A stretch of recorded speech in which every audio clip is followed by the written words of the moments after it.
नमस्कार दर्शक बंधु पुणी आउ एक वीडियो को स्वागत। आमर पूर्व जन्म कथा कहीं मन पड़े ना आपण कौन जानी जदि जानी ना ताहले वीडियो को शेष पर्यंत देखंतु। पूर्व जन्मर स्मृति लुचि जीवा पछरे आध्यात्मिक वैज्ञानिक एवं दार्शनिक कारण रही। आमे जितेबेले नुआ जन्म नेउ प्रकृति आम मन उपरे एक परदा पकाई दिए। प्रकृतिर सुरक्षा कवच जदि आमको पूर्व जन्मर सब कथा मन रहिबो तेबे एही जन्मरे बंचिबा कष्टकर होइजिवो। जेमिति कि उदाहरण स्वरूप जदि जने व्यक्ति जानिबो जे तार पूर्व जन्मर शत्रु ए जन्मरे तार पिता बा भाई होइछंती तेबे से सेमानको स्नेह करि पारिबो नाही। पूर्व जन्मर दुख जंत्रणा एवं मृत्युर भय मनुष्य को पागल करि देई पारे। तेणु नुआ जीवन को सुविधारे आरंभ करिबा पई प्रकृति स्मृति को लिभाई दिए। शरीर और मस्तिष्क परिवर्तन केमिति हुए। स्मृति आमर मस्तिष्क कोशरे संचित होई रही थाए।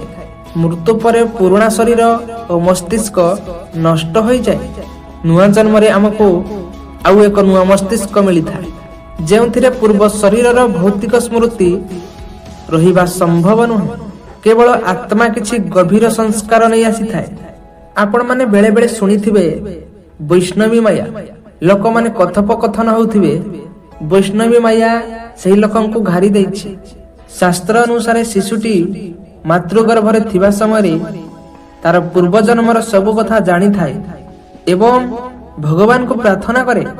किंतु जन्म हेबा मात्रे भगवानकर वैष्णवी माया बा सठवायु ताको स्पर्श करे। एही माया प्रभाव रे से पूर्व स्मृति भूली जाए एवं सांसारिक मोहरे बांधी होई जाए। शिक्षा और अभिज्ञता पई सुजोग। जीवन हेउछि एक परीक्षा भଳି। यदि परीक्षा पूर्वरु सब प्रश्नर उत्तर पूर्व जन्मर तथ्य हमको जଣା थिबो तेबे आमे किछि नुआ सिखि परिबा नाही। आत्मार विकास पई एक शून्य स्थानरु आरंभ करिबा जरूरी। जेपरी आमे निजर भूल सुधारी पुण्य अर्जन करि परिबा। बेले बेले संस्कार रूप रे रही थाए स्मृति। जेमिति कि स्मृति संपूर्ण भावे नष्ट हुए नाही बरं संस्कार भाव रे आम भीतर रही थाए। सेति पई कही कही पिला दिनरु कोनोसी विषय रे जेमिति कि संगीत गणित अति निपुण होई थान।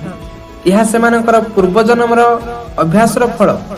पूर्व जन्मर स्मृति लुचि जीवा एक वरदान।